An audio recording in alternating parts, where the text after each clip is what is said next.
Good evening. My name is Laila Lalami, and I'm president of the Council of the Library Foundation of Los Angeles. It is my great pleasure to welcome you all to this remarkable evening being co-produced by the Council and the Library Foundation's Allowed program. Viet Thanh Nguyen and Laila Lalami are friends of the Library Foundation, and the amazing number of registrations we have had for this evening is evidence of our affection for them and their work. I value my special connection with Viet, as he was our guest author at our home for the Council's biennial fundraiser, the Literary Feast. He had everybody around our table enthralled with the discussion of its Pulitzer Prize-winning book, The Sympathizer. What I have to say is that we are so fortunate today that we are all in our homes and around our own table to experience him talk to us about the sequel book in which he takes his characters to the next level, The Committed. We are very grateful to Viet for giving the time to us in his very busy schedule to be with us this evening. He holds an endowed position as professor of English and American Studies and Ethnicity at the University of Southern California. And he also has fellowships from the Guggenheim and the MacArthur Foundations, an author of nonfiction, of short stories, and an editor of an anthology on refugee writing, and the winner of the 2016 Pulitzer Prize in Fiction, and 7 other awards. When we asked Viet who he would like to interview him today, there was not a pause. He immediately said, Laila Lalami. And happily, we're so glad that Laila is available this evening. And we are very thankful and grateful to her as well for in her busy schedule to make the time for us this evening. Laila is the author of 4 novels and the winner of the American Book Award and a finalist in the Pulitzer Prize for Fiction, and also the recipient of many awards and honors. Her recent novel, The Other Americans, was a national bestseller and a finalist for the Kirkus Prize and also for the National Book Award in Fiction.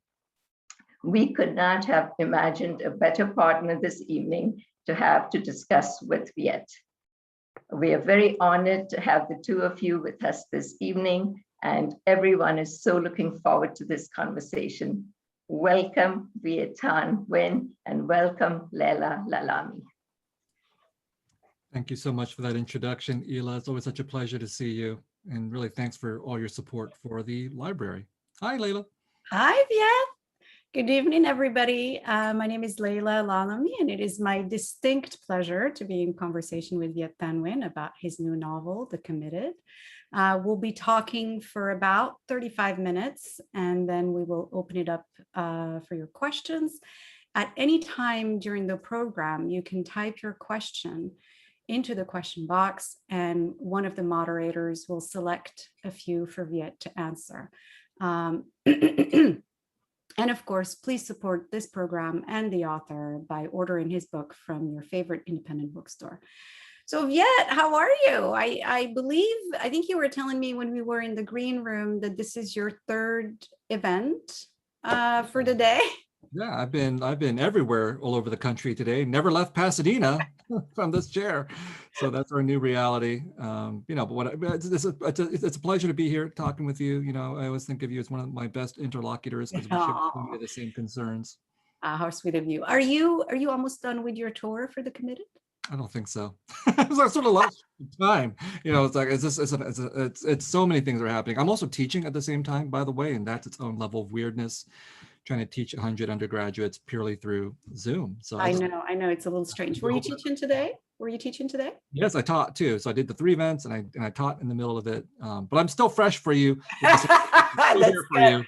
That's good. I taught too. I did a seminar on waiting for the barbarian. So I feel like all warmed up. I'm ready. I'm ready to talk. All right. So since this is a library event, I thought I would start by asking you about your earliest exposure to books. So I had the great good fortune of growing up in a house full of them. And although my parents didn't go to college, they both loved reading. And so it was very natural to me from a very young age to just be reading, have a book in my hands and be reading. And it just felt very ordinary. In fact, I don't remember a time when I wasn't a reader. And that I feel was a great fortune in my life. So I want to hear about your experience. When did you start reading? What kind of books did you read? What kind of literature?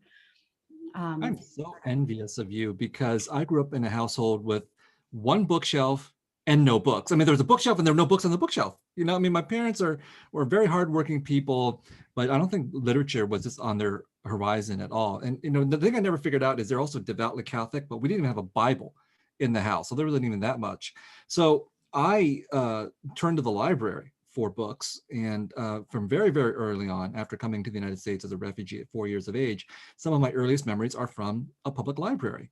And I don't even remember how I learned how to read English or speak English because my parents didn't teach me. I learned that in school somehow, but I became fluent very fast. And so by the time I was 5 or 6, I was borrowing books from the library.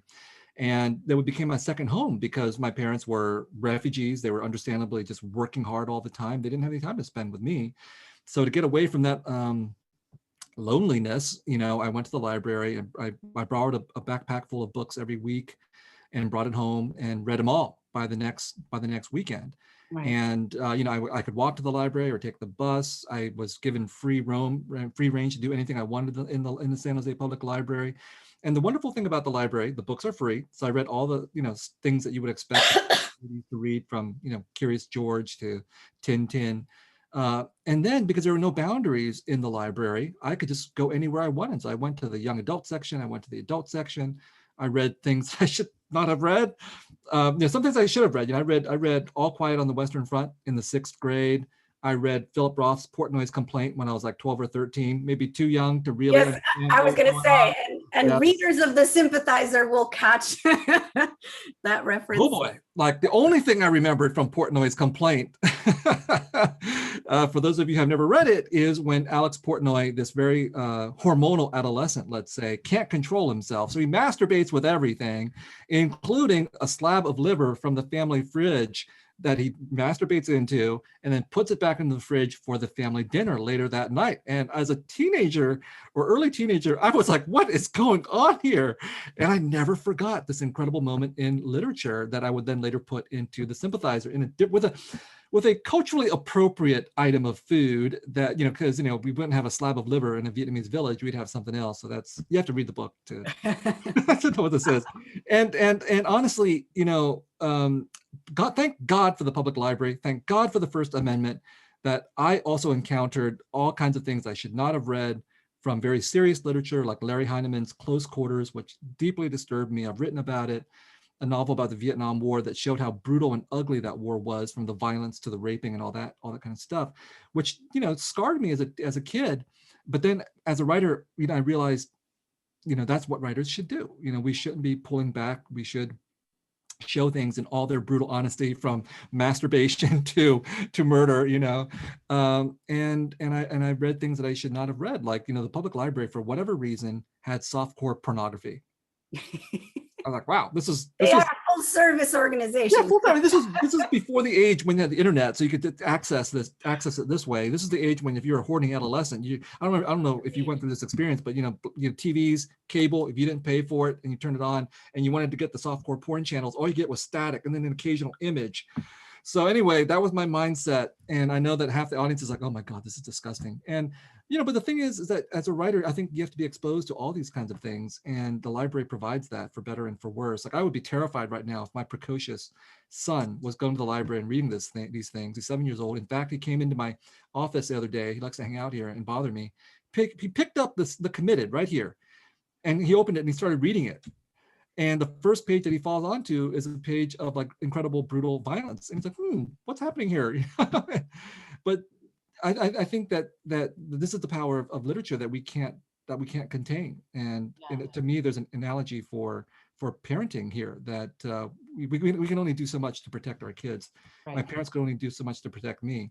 And I entered the world that included the library and everything that it represented and everything that literature represents that I believe in, which is that literature allows us to experience the world in throughout the entire range of the beautiful to the ugly. And my own son will have to, find his own way in that world too. And I will have to let him go and do that. Yeah, I think it's hilarious when you talk about cable. I mean, I grew up, so I was born and raised in Morocco, and I grew up at a time when Morocco had one state television channel. So you were watching the official news and the official programming, and that's it. So, these are conditions under which, it is not all too difficult to be a reader. But I think one of the things that really resonates with me with what you're saying is that although we grew up in very, very different circumstances, and you relied on the library, I relied on used bookstores and what my parents bought and all of that. I think the one thing that really strikes me as being something that we have in common is this complete freedom to read. My parents never censored anything that I read. It was, as long as I was reading, I was left alone, and I enjoyed it. And so I just think that that's really what the first place where I felt free was in books. And then the other thing that also struck me is your mention of Tintin, which, across all of our very different upbringings, yet we're still exposed to the same sort of like popular literature with its popular stereotypes and whatnot. Yeah. It's one of my parenting challenges that, I introduced my son to Tintin, and he loves Tintin. So it still speaks like almost a century later to this kid, and of course there are problematic stereotypes in Tintin, whether we're talking about sort of like, positive colonialism where the Asians are being elevated in a certain way to just like the out and out terrible way. The Tintin in the Congo and Tintin in the land of black gold. And I find it very problematic to tell to think that no, I can't expose my son to Tintin because of the problems. I think my attitude is more like, well, I think we should have conversations about what we're seeing here. Right. Although I do not have the Tintin in the Congo book in my house, and that's just like going way too far. Mm-hmm. But there are other kinds of stereotypes that appear in Tintin that need to be addressed because they're still happening today, and I don't want to insulate my son from those kinds of things. In fact, I was preparing to teach my class today, and it involves a clip from the TV show King of the Hill cartoon that features a Laotian character. It's a very funny clip where the Laotian character is explaining who he is to this table full of white guys, and they say, "So are you Japanese or Chinese?" And my son just laughed. He's like, "This is racist, right?" He's like, "These guys are racist, right?" He's 7 years old, so he's already aware of these kinds of things, which is a positive thing. But the last thing I'll say here is I learned from my son too. Like, children's literature has changed a lot. Yeah. And I didn't know about any of this until he started I started reading what he's reading. Like, like children's authors today, like in books like Dog Man and so on, which is a classic, they do whatever they want, these writers and these illustrators. And they break all kinds of rules, and the kids likewise just go along for the ride, because kids don't have any sense of them. They're learning the rules, right? But they also don't have a sense of the rules at the same time. And I find that to be so liberating. And part of the inspiration for The Committed, some of the inspiration comes from children's literature. I mean, you can't tell from reading it, but when I was reading children's literature and seeing that these writers did whatever they wanted, I thought, well, why not? Yeah. Why, as an adult, do I feel like I have to follow this set of rules or this set of aesthetics, or like what the critics are telling me to do, or what the writing workshops are saying is an acceptable kind of aesthetic? And then you look at children's literature, that's so inspirational, like the anarchy that goes on in there. And so I'm still learning from the library and from literature. That's great. And so then when did you make that leap from like being somebody who enjoys reading books, who goes to the library and borrows that backpack full of books? When did you make that leap from like being a reader to wanting to be a writer?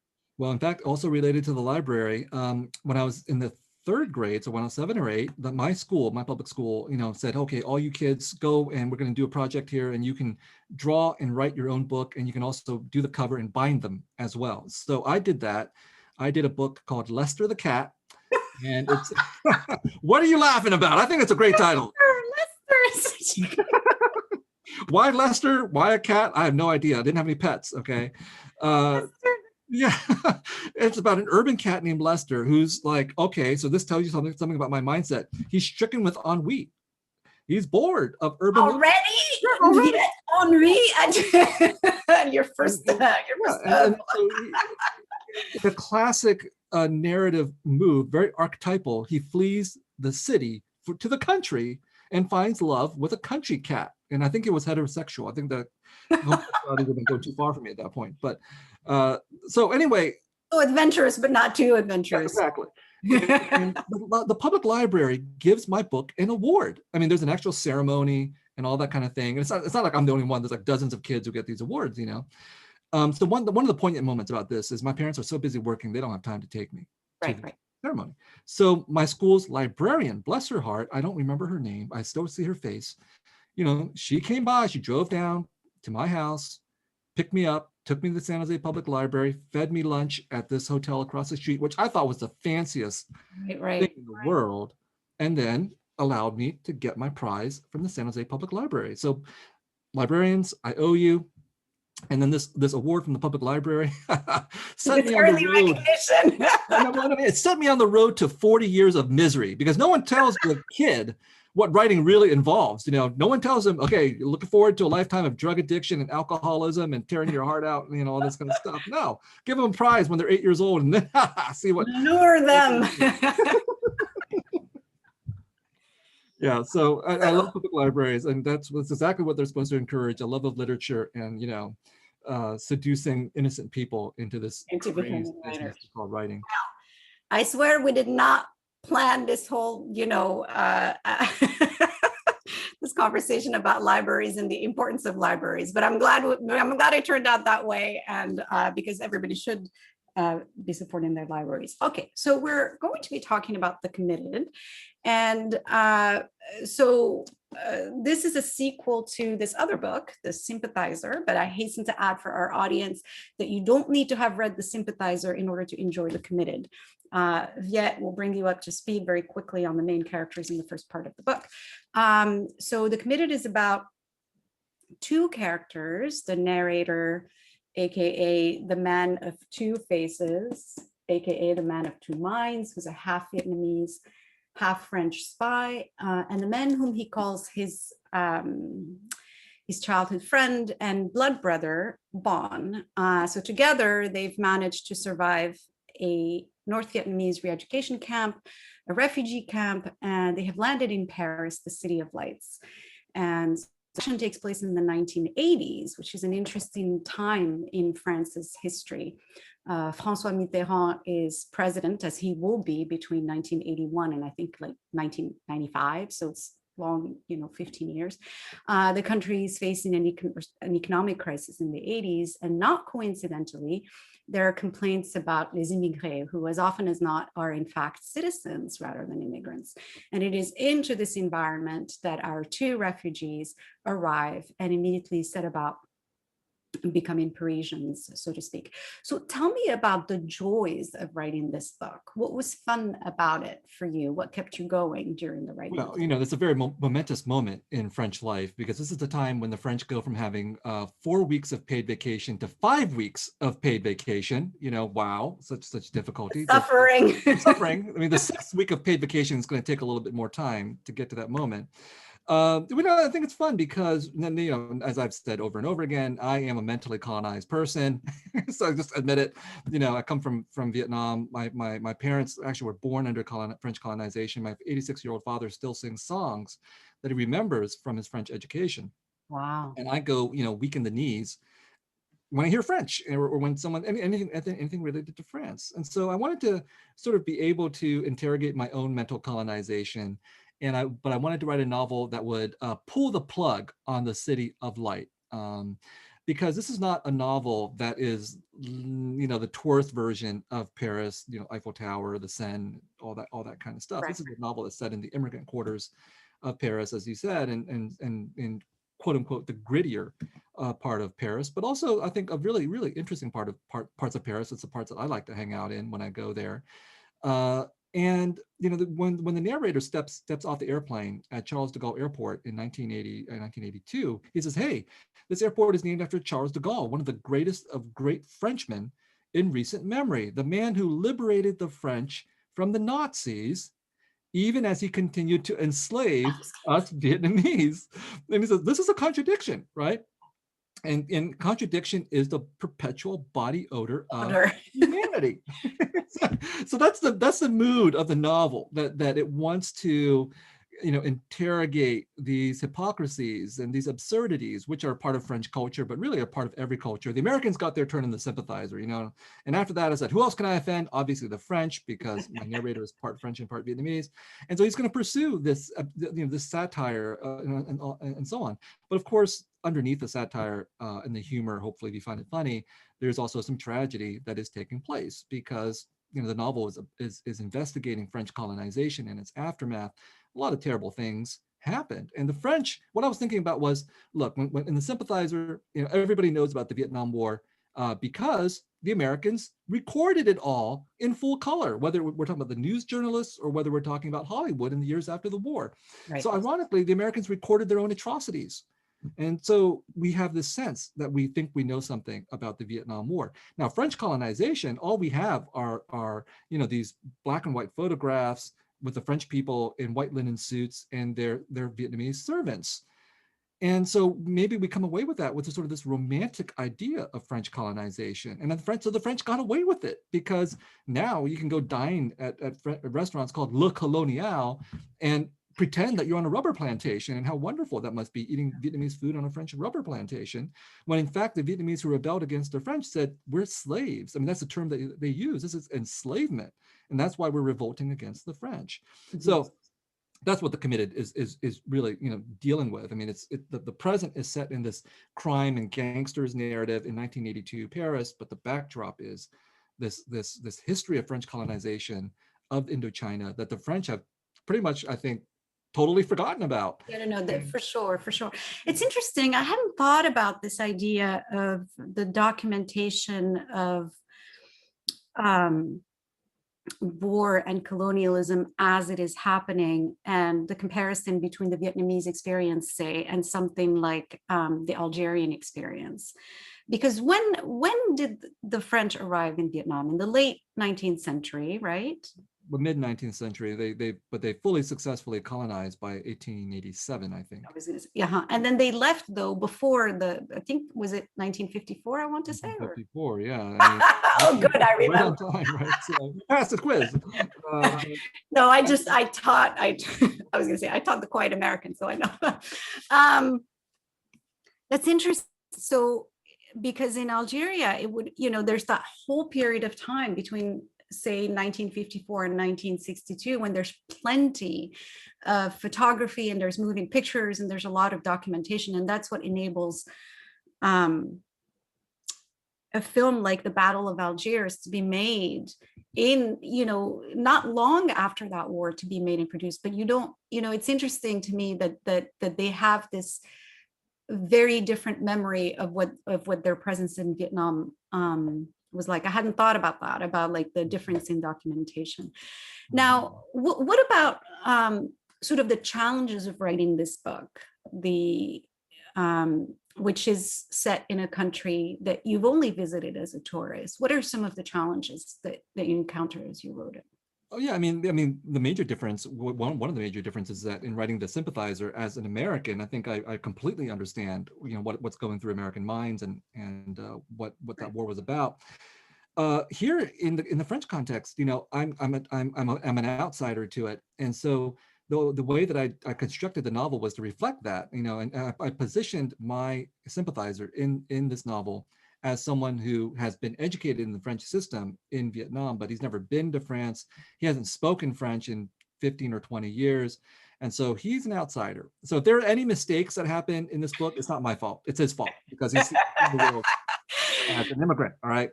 So that was one way to get around this kind of issue.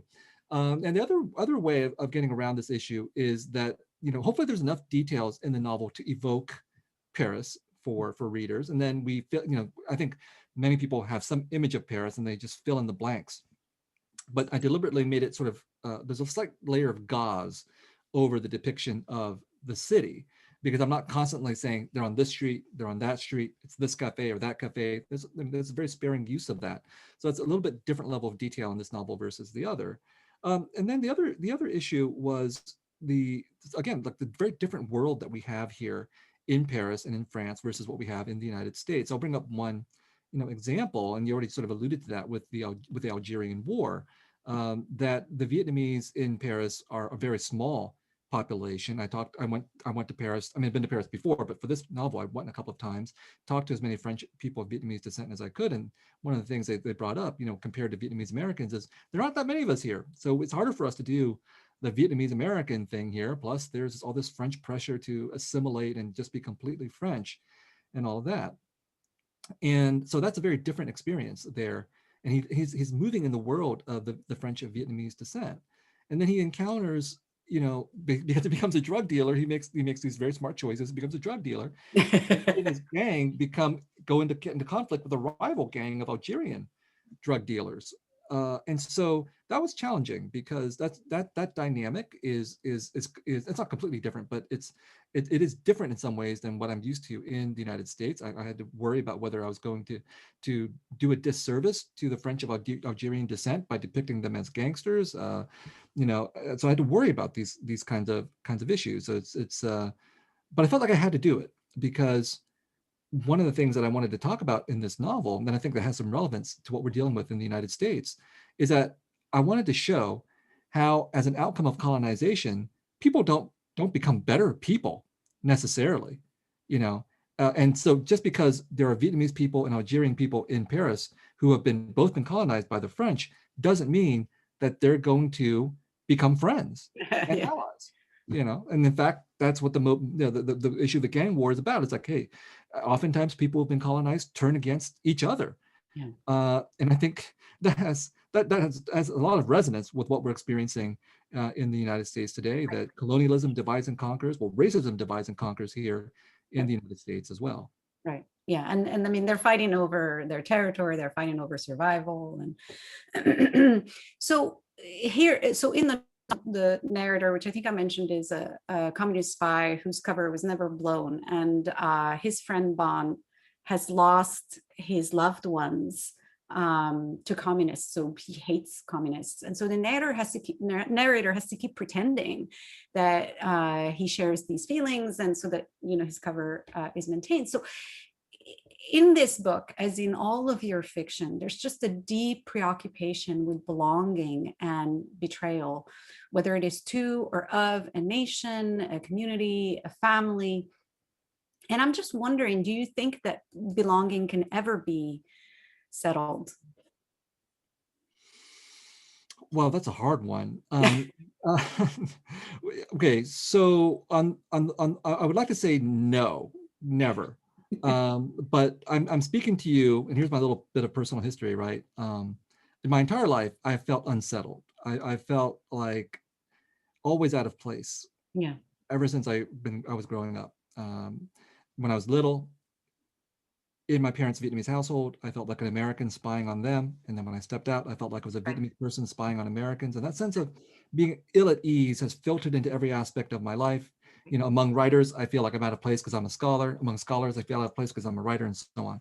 And this unease is actually very productive for being a writer. That sense of friction, that sense of being able to look at any issue from both sides, which is what I taught, why I created my character in this way, is really productive.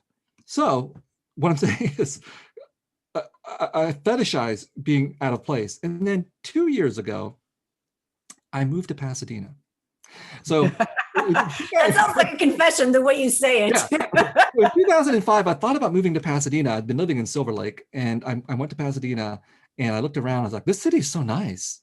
It's so quiet.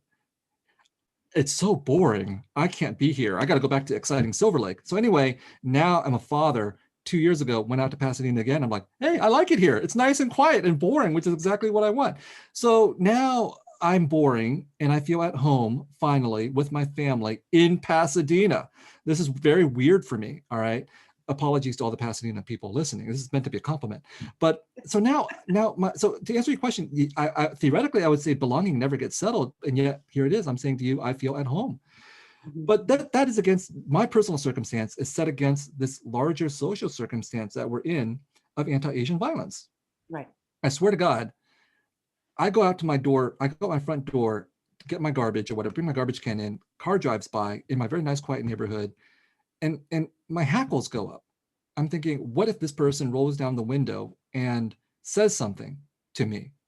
I mean, my wife says that she got flashed the white power sign down the street from our house. Goodness. You know, so it's like even the personal sense of belonging that I have achieved, I'm aware it's very personal. It's not a commentary about all of society and what we're going through. Right. So to answer your question, can belonging ever be achieved? No, it cannot be, because the social and political and economic contradictions that lead people to feeling out of place are deeply and structurally embedded in our society. We're not solving this problem, people, by eating Korean tacos, okay? It's not a cultural and culinary issue where if we think, oh, if we just mix all our food together and we all enjoy each other's food, then somehow we can solve the East-West problem or whatever. No, it's not. Those are just manifestations of these deeper contradictions that are tied to slavery and colonization and genocide and anti-Black racism and the ongoing colonizations of Native peoples and all this kind of stuff into which I'm talking about we as Asian Americans, are inserted.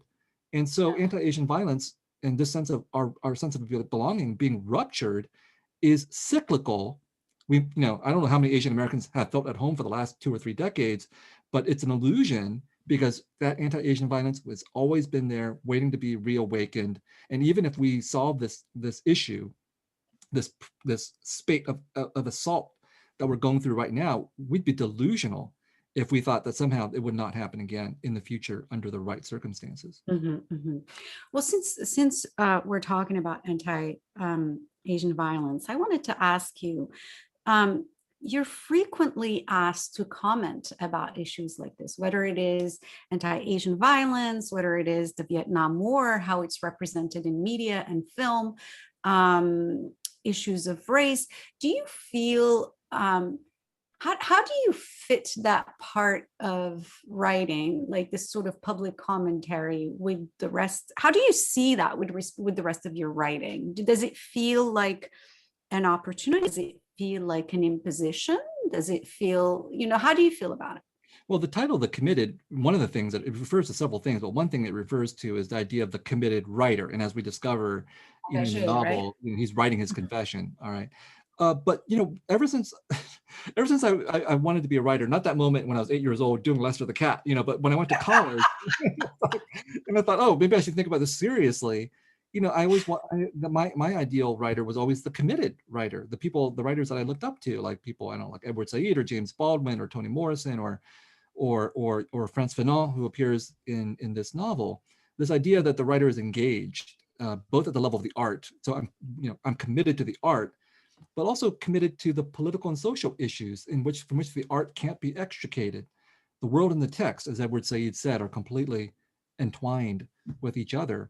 And so in college, I was already writing op-eds. I was already a very opinionated person in college. And in college, some of my earliest op-eds were about the Miss Saigon controversy of 1991 and affirmative action. Lo and behold, you fast forward nearly 30 years later, I wrote the exact same op-eds for the New York Times about the revival of Miss Saigon and the ongoing controversies over affirmative action in the place of Asian Americans in affirmative action. So I feel like it is in a way drawing me away from writing fiction on the one hand, in terms of time. On the other hand, I see it all as a continuum, like the social and political issues that I engage with non-fictionally in these op-eds and so on are completely connected to the world of the fiction as well. And thinking through some of these issues in our everyday life affects the fiction and vice versa. And that's how I can make this connection between the violence that goes on in Paris between Algerians and Vietnamese and the violence that's happening in the United States today that affects Asians, and that sometimes is happening sometimes from white people, but sometimes from other people of color as well. Right. it's interesting to hear you talk about these writers like Baldwin and Morrison and Fanon and others, because it occurs to me that in places like Morocco, where I grew up, or France, since we've talked so much about France, there is no apparent contradiction between being a writer of fiction and commenting, as you do, on issues of race or what's going on in sort of the public sphere. It strikes me, it's only in the US where there's like, where writers are supposed to stay in their lanes and write fiction and have nothing to say about anything else. And if they do, it seems almost as if people were being rude for for getting out of our lane. Do you get that sense too? Like, do you get like these like people think that like, I sometimes get emails about like being angry, and I'm like, yes, I'm angry. Of course, of course, there's a lot to be angry about. So, do you notice that difference, or is it? I mean, in cultures between, say, for example, a place like France and a place like the U.S. with respect to the place of the writer? Yeah, I mean, so I mean, like, well, part of the fascination with French culture for me, and part of the stereotyping of French culture is that, hey, this is a land that values its intellectuals and its writers. The French love to say this kind of thing. And we see a tradition of people like Sartre and Camus and so on and so forth being politically engaged and lionized, both for the art, but also for the politics. And, you know, and the reason I think, you know, in the United States, I think you're right, we don't have as much of a tradition of that. And, you know, I think that there's certain historical reasons. We are a deeply anti-communist country. Arguably, we're kind of an anti-intellectual country as well. So writers on the one hand are discouraged from taking on politically left-wing positions, and then we're discouraged from being too highfalutin in our ideas. So I'll give you an example. Okay, so The Committed, there's been quite a bit of commentary in reviews. I mean, I'm trying not to read the reviews, but the few that have slipped past me, some of them have said, hey, there's a lot of philosophy in this book. I'm like, a lot of philosophy? It's not like I'm making people read philosophy in the book, people. I can drop a few names, and then like I'll summarize the ideas so that you can understand what is being said. You don't actually have to read the philosophy, all right? But simply by introducing these philosophical ideas, a handful of them, some American readers are like, we don't know what to do with this. This is just not, this doesn't happen in fiction, apparently. And they remark upon it. And I'm just so annoyed by that, which I think is anti-intellectual. It's a very narrow definition of literature that says, you know, literature should only be middle-brow realism. And if you introduce ideas, don't make it so obvious because readers just don't know how to deal with it. So yeah, I think, you know, I have a beef with a lot of contemporary American literature and some of the responses to it on the part of reviewers and teachers as well. And, you know, we can do so much more in terms of both politics and ideas in our literature. And that's partly what The Committed does. I mean, The Committed is a crime thriller. There's a lot of violence, a lot of drugs, lots of sex, all that kind of good stuff. And it's funny. And it's funny. Thank you. And it's a thriller of ideas because I'm thrilled by ideas. So I'm shocked when people are not thrilled by ideas. All right. We're running out of time. There was something I was going to ask you that I thought wouldn't take too long. Let me just see if I can remember it now. All right, it'll come back to me later. I do see that we are starting to get questions in the Q&A. So I'm going to read you, this is a reader question or a viewer question. Can you talk about your relationship with this character from the two books, I think is what they mean. What compelled you to follow him through 2 novels? Well, honestly, he's kind of my alter ego. So, you know, I think that I created him as someone, a man of 2 faces and 2 minds, and it's really an exaggeration of my own perspective. Like I said earlier, I felt like a spy growing up in my parents' house and so on. And I always saw the world from two sides, from 2 perspectives. I could never stop myself from always thinking, well, what about what the other side thinks about this kind of an issue? It's not a comfortable position to be in because I think most people want to see an issue from one side and they want you to be on their side. So if you come along and say, well, what about the other side? They can get kind of irritated with you. But it's a very good perspective for fiction and for criticism to have this kind of flexibility of perspective. And so I found my character to be really interesting, and he took on a life of his own after I created him in the Sympathizer. For example, before the Sympathizer, nobody would have said, "Hey, Viet's a funny guy." No, never. I would. I'm not sure you knew me before the Sympathizer, but anyway, That's true. I don't think you would.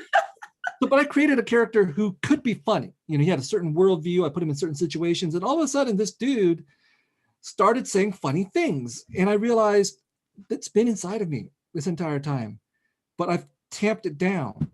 Because you cannot be funny as a professor in the academy and hope to survive. Your fellow professors, they don't have a sense of humor. All right, and so all that stuff has been contained, and the creation of the Sympathizer allowed me to let it all out.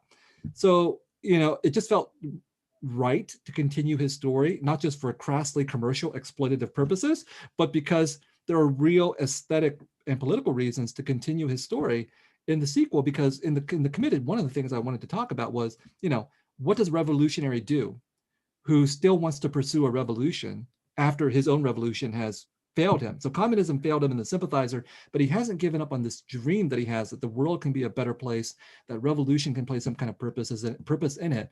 And so what exactly does that revolution look like? He tries to give you an answer by the end of the book. All right. And another question is, I get the arc from the Sympathizer through to the Committed. This must be at least a trilogy, or perhaps a tetralogy. Where are you headed?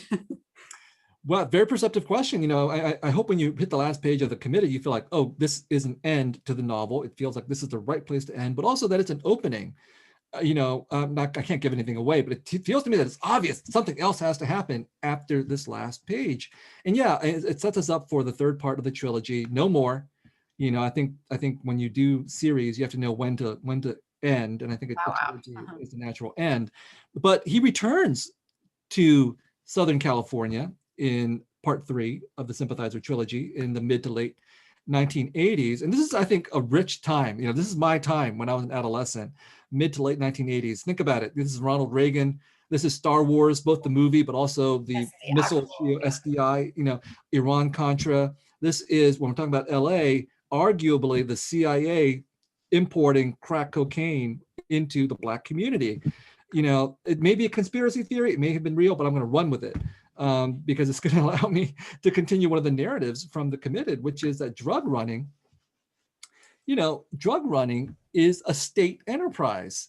All the hysteria is about the individual drug dealer or whatever, the person who's going to mug you on the street or something like that, when really the real threat is the state and corporations running drugs. We look at Indochina, one of the things that the novel brings up, the French financed their empire in Indochina by producing opium and forcing the Indochinese to buy the opium. The British did the same thing in their own empire. The French and the British were the original drug runners. And then if we look at today, who are the biggest drug dealers in the United States? The Sackler family. These nice, I'm sure very nice, well-behaved white people. These people are making billions off of killing Americans with opioids. Those are the real drug dealers. Anyway, so there's my little rant. And so in the Committed, so the third part of the Sympathizer trilogy will deal with all that kind of stuff, and plus 80s music as well. That's good.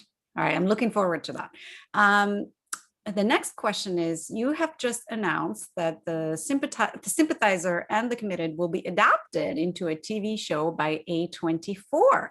Which actor do you want to play the main character? And also, what are the qualities that the lead character should embody? I wonder if this is coming from I did suggest myself, but I put it down as a possibility. Anyway, I'm hoping for a minor role as someone who gets killed in the book, but we'll see.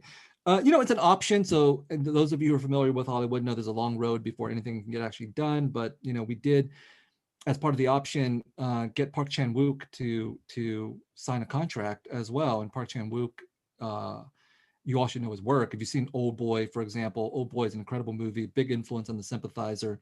So when Park Chan-wook expressed interest in this book, I was like, God, yes, you are the perfect person to adapt this, because he has the visual flair and the quirky imagination.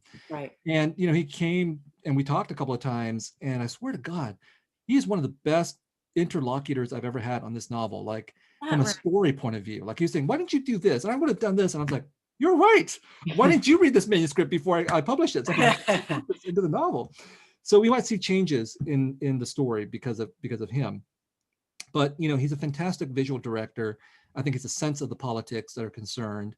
And so in terms of who's going to be the lead actor, well, I think that's going to be the big mystery. I think I can populate many of the roles in the book with actors, but the lead actor is a mystery to me. And I think they're going to do a big search for a person who can fit. Yeah. And he directed also The Handmaiden, right? Incredible Which movie. is an incredible movie. Yeah. Oh, I'm so excited. He did The Little Drummer Girl, the adaptation of the John le Carré novel a couple of years ago, which is actually a very good TV adaptation too. Oh, that's great. All right. So the next one is my roommate's daughter is Japanese American and her husband is Vietnamese American. What children's books would you recommend that I buy for the young children? Oh, I have a feeling you're going to have a good recommendation for this one. Oh, I can't be so crassly. Yes, you have to recommend The Chicken of the Sea. No. Well, anyway, my son Ellison, he came up with Chicken of the Sea at 5 years old. And yes, I exploited him. Yes, we sold the book to McSweeney's. And yes, you can buy it. It's about bored chickens who run away from the farm. An echo of Lester the cat running away from ennui.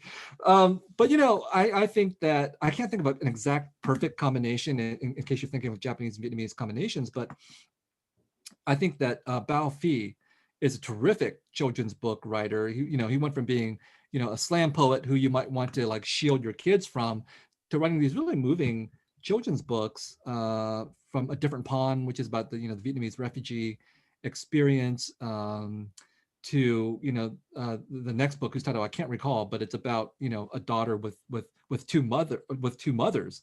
So I love Bao Phi. I love the work that he's doing. In terms of other children's literature that's Asian American, what you should do though? You should go to Instagram and follow My Story, MAY Story. She's a friend of the family. And she's a bookstagrammer. I never knew about this until I joined Instagram, but people who just do books and she specializes in children's books, and she herself is Vietnamese American. There are a lot of great book recommendations on My Story. I'll look up her Instagram thing and I'll put it in the chat in just a moment. Yeah, it's my MAY Story. All right. Here's another question. I assume, this questioner says, part of French colonization was the invention of the modern Vietnamese alphabet, which I assume replaced writing Vietnamese using Chinese characters. Do you have thoughts on the consequences of this for the language or the culture? I think the Portuguese actually came up with it first. Alexander de Rhodes, as it was a Portuguese missionary, if I remember my Vietnamese history correctly, but the French certainly took it, this Romanized alphabet, and instituted it as part of their educational system. And it's a mixed bag, right?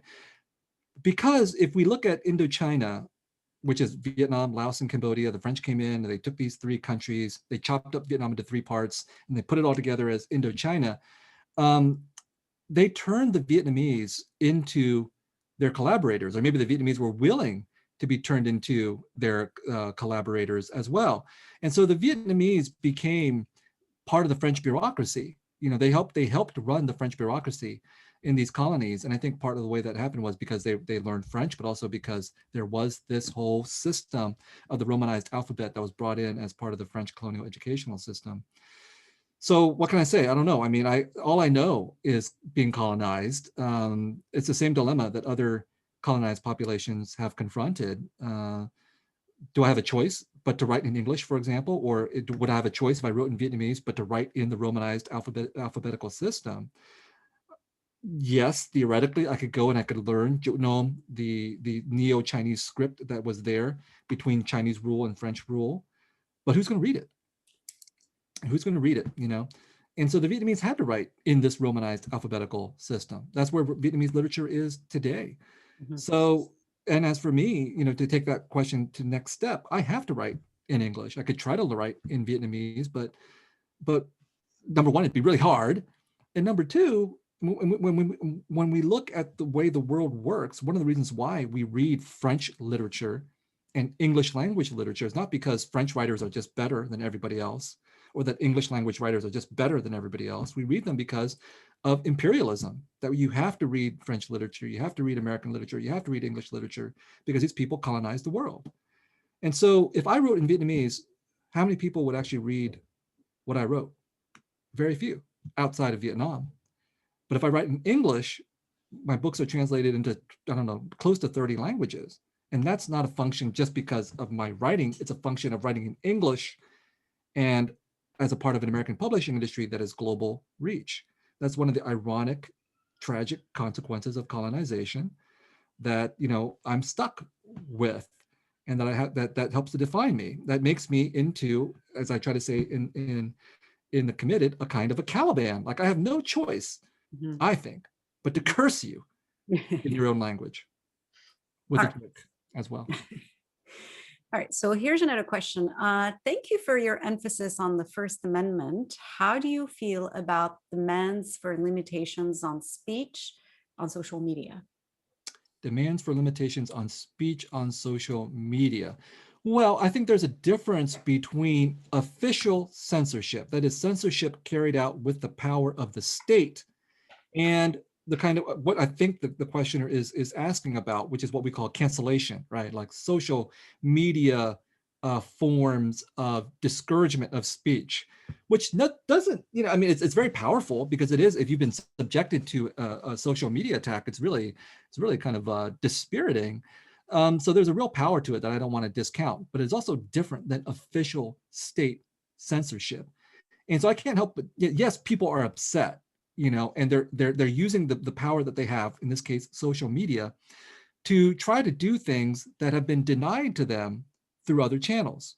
So you can disagree or you can agree or disagree with the specific manifestations of this, but I think the reason why people have taken to social media to cancel is because they don't see people being actually punished in real life for the things that they have done.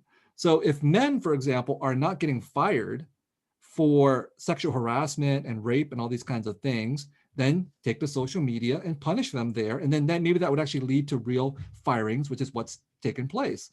So I think we have to contextualize it in that fashion and say, yes, people can go overboard. Yes, people can be victimized the wrong way through social media cancellation, but put this into the larger context of why people are doing this and whether or not our society as a whole has held people accountable for their very real transgressions that have been going on for a very long time. And then finally, the official censorship thing, just remember that under the previous administration, in which, you know, Republicans have been calling up this attack against cancellation and arguing that cancellation is a left-wing thing. It was under the previous administration that the previous administration would actually set out to censor actual things.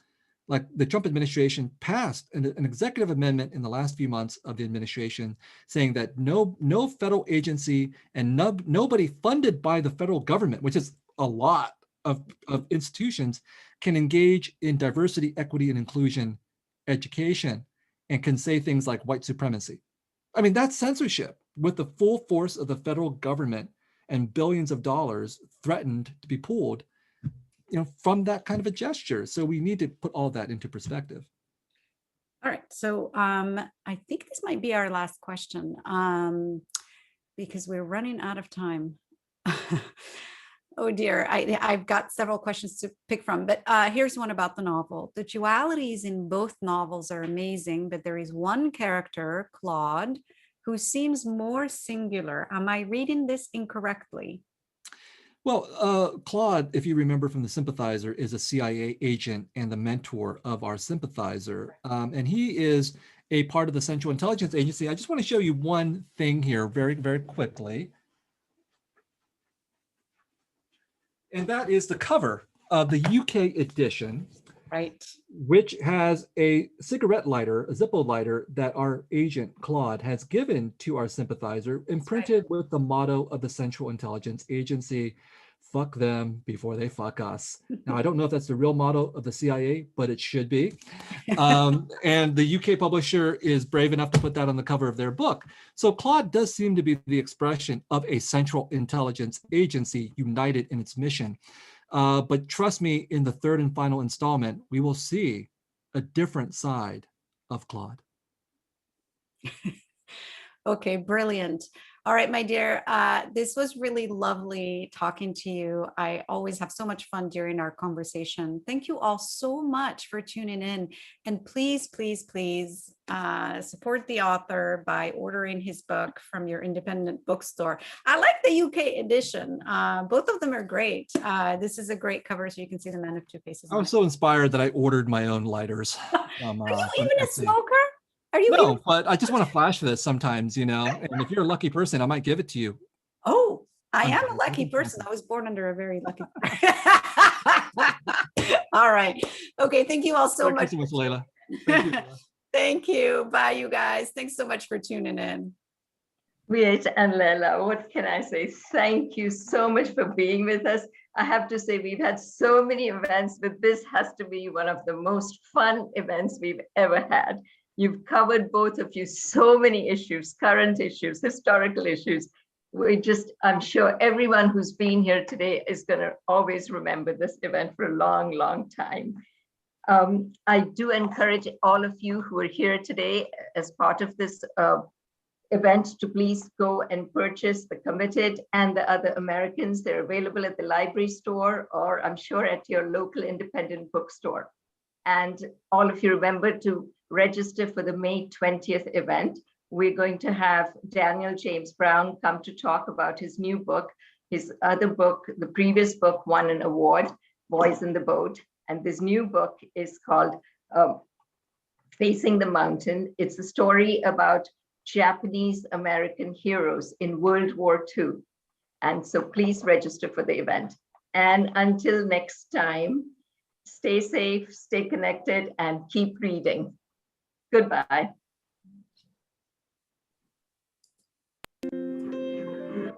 Goodbye.